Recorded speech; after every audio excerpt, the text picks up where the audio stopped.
Long time to get Princess Cruise Lines to Port Canaveral, and I can say that we're finally successful. So with that, I would like to introduce the president of Princess Cruise Lines, John Paget. Oh, I'm sorry, I went out of order. My chairman, Kevin Markey, please. Chairman of the Canaveral Port Authority, who has some remarks to make. Thanks. Good morning, everyone. Thank you for coming. Such a proud moment to share with all of you. I want to say on behalf of my fellow commissioners, we're so grateful and excited to have Princess Cruises part of our port family. It illustrates again the growing popularity of the port and cruising in general, not only throughout the United States, but the world. And I want to make it clear that it's very important to us to establish relationships such as this, and their success is our success. So again, we're very excited about this opportunity, and with that, I'll ask Captain Murray to come back to the podium. Thank you, Kevin. Appreciate that. So I want to introduce Mr. John Paget, the president of Princess Cruise Lines, who's got a few remarks. Thank you.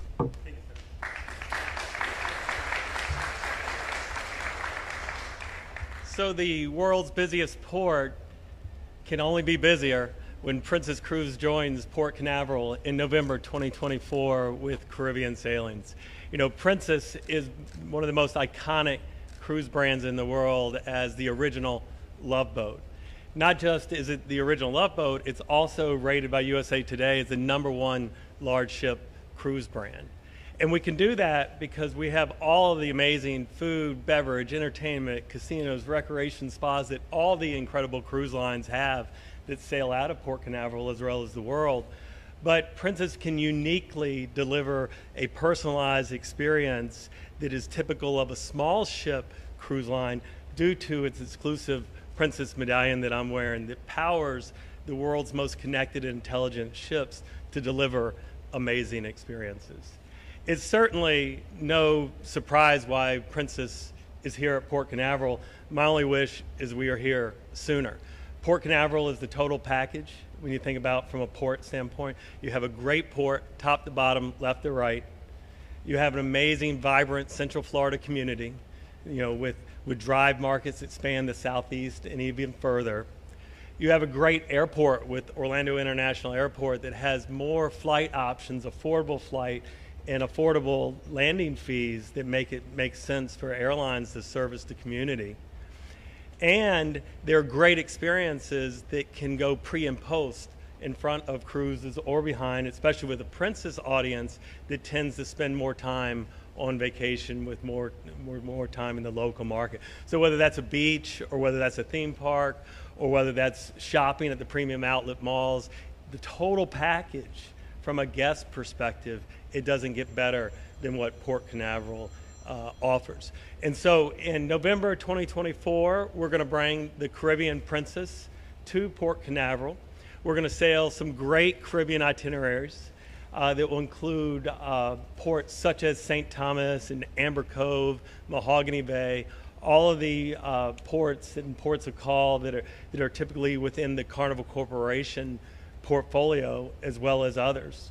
And so whether guests are flying, they're driving, or now with the Brightline taking the train, our Princess guests with the community will have just an outstanding experience. They're going to have outstanding service because we give the best of the best. And it's all going to be done at great values for everyone, which gets the volume here. And so with that, that means more guests for the port. It means more business volume. It means more jobs, and we all win. So with that, we just couldn't be more excited to be behind the cruise growth in Central Florida, Florida as a whole, and what it means to the port. And I'm going to introduce my head of commercial integration, Terry Thornton, who has a long history with this port and has been with Carnival Corporation for many, many decades, to say a few words on our itineraries. Thank you.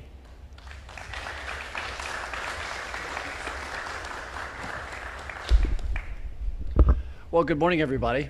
I can't tell you how excited I am to be here. I've had a working relationship with Port Canaveral for well over 30 years in a number of different roles and ships, and seen the tremendous part of the growth that's going on. But I'm very excited that we're able to bring the Princess ship here.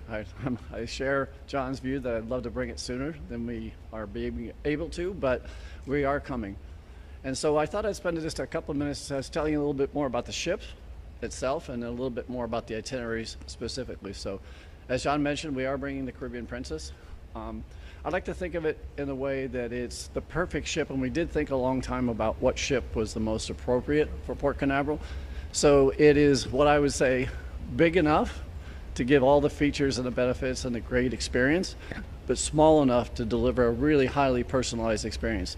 And honestly, this does not exist anywhere else. So this is a unique ship and a unique opportunity for Princess to deliver this.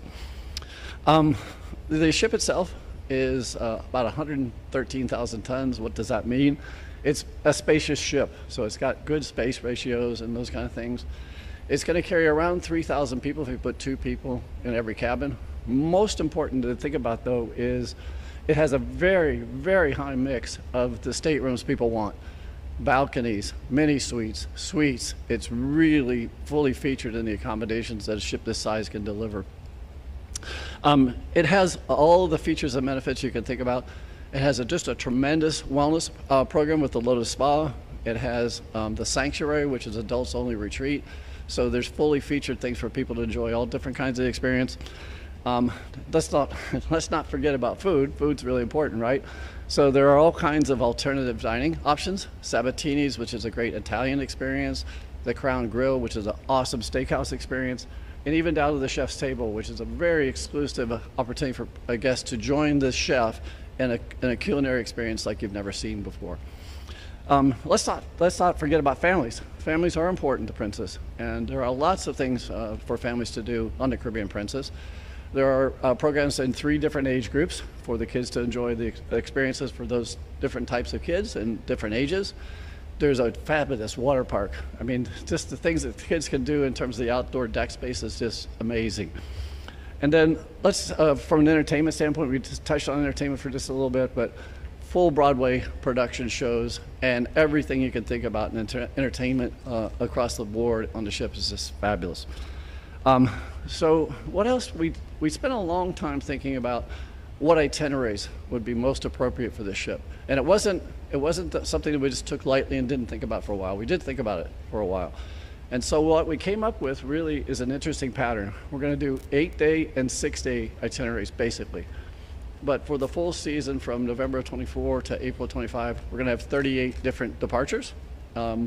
Primarily, most of them are the 6- and 8-day itineraries. Well, people ask me all the time, why 6 and 8? Why is 6 and 8 important? How many of you people here today have been on a cruise? Okay. How many of you have been on a 7-day cruise and said to yourself, I wish I had one more day? I think everybody has probably been in that case. So the 8-day just gives a great opportunity for really strong itineraries, places you can get to with an 8-day duration. And then, okay, so what's the 6th? The 6th also offers a great itinerary, but for people that maybe have just a little less time or want to spend just a little less money, let's say, because it's a 1 day shorter than a 7-day cruise, you've got that option. So I pulled the data on the itineraries and the ports we're going to go to. And of all the ports that we're going to visit on the Caribbean Princess from Port Canaveral, 7 of them are the highest rated ports that Princess visits in the Caribbean. So you can tell that this is going to deliver a great experience for the Princess guests once they get to the destinations. And how important is that? Well, you know, people say, well, it's the ship or the brand or whatever thing. I can tell you destinations and the itineraries are really important to make the whole sale process work well. I think the thing about Princess that is easy to forget and maybe not think about is combinability. So a lot of times you think, okay, 6-day, 8-day.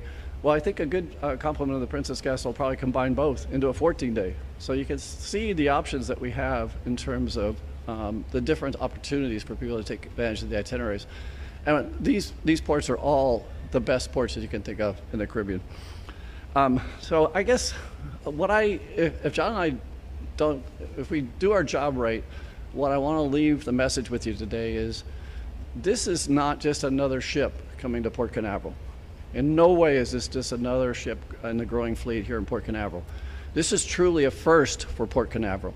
To have a ship, an experience like Princess, it is a first for the port, and we're very excited about being first to do this with you and make it happen with a Princess ship. So all I can say is, from my perspective of a very long time frame working with Port Canaveral, Princess and Port Canaveral are the perfect match. Thank you.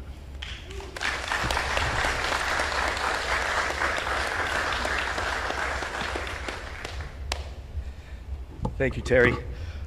Really just want to say thanks again for Princess choosing Port Canaveral. We're really excited.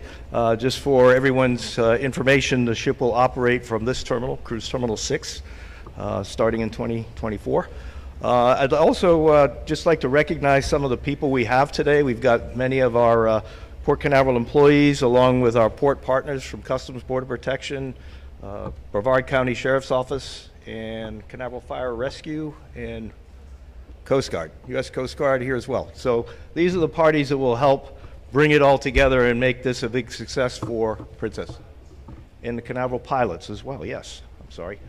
I think at this point we're opening it up for some Q&A, and I'm sure there are some questions from the media.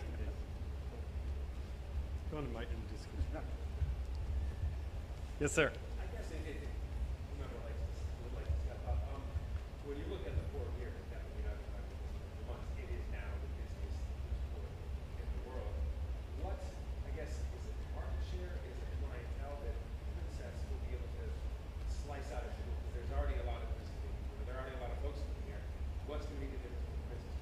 Well, with Princess, Princess is primarily in the fly cruise business. And so what we bring unique to this market is we have a unique product that is really a great, I like to say the brand is perfect as soon as your kids go to college and you want your first date again. And so it's an amazing brand that also accommodates families, but family's not our main focus. We're mainly focused on that mid-market, focus on experience, a little bit more disposable time. But my point is that we embrace, our clientele comes from all over the world to fly cruise, and we have a great product to complement the Central Florida marketplace. I personally lived in Central Florida for 2 decades, and so when you're thinking about the communities that surround Central Florida, it matches very nicely with the Princess product. So the answer is actually both, and we think there's a great market for us. The uniqueness of the Princess brand, being able to offer a large ship platform but small ship personalization, gives it that unique position for people who just love cruises. If you want theme park at sea, we're not that brand, but we are the brand for people who love cruising. Is the plan just to have the one home-ported ship, or is that just the initial? All initial plans start with one ship, and so we're going to put the Caribbean Princess, which is a beloved ship by our guests. That's why we're bringing it, because it's a magnificent ship. It's a great ship. It's just about the right size. It's not our largest ship, but it is a large ship. It has full amenities. And then once that's successful, we'll grow from there. But anytime we make moves into markets, we always want to grow.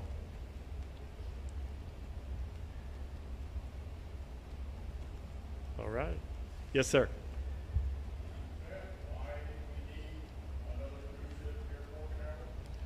Well, from my perspective, cruising brings great business volume. It's going to fuel the basic services of the community and create jobs. Yes. For all the service, when you think about hotels, food, beverage, transportation, all the basic core services all get powered by basic jobs created by cruising. Local jobs.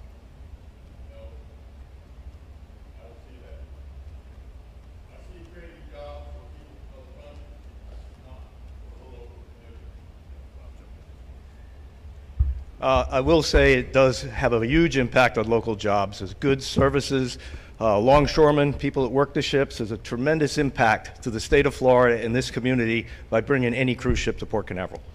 So, thank you, sir. Appreciate your comments. Anyone else? It's great. Any? All right. Well, thank you all for coming. Like I say, really exciting news, and welcome Thank to you. Port Canaveral. Appreciate it. Thank you, sir.